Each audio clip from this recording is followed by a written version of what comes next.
ఇప్పుడు మీరే కదా అంటారు. మీ అమ్మ మాత్రమేనా ఈయన పల్లెత్తు మాట్లాడినదా? అసలు ఏమన్నదండి మా అమ్మ?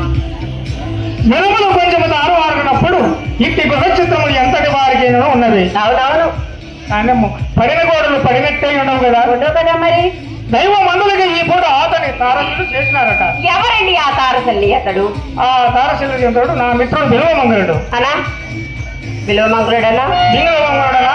నేటి యావల కొత్తగా కర్మాగారములు కార్యస్థానములు మేడలు మిద్దెలు కట్టుకుని కాపురమున్న వాసుదేవమూర్తి గారి కుమారుడు. ఎర్రగా పుష్టిగా పొడవుగా ఉంది. ఆయనే నీవెప్పుడు చూసివి? ఒకప్పుడు గోపాల స్వామి వారి గోవులను కళ్యాణ సమయంలో కాబోలు చూసినాండి. వారు చాలా భాగ్యవంతులట.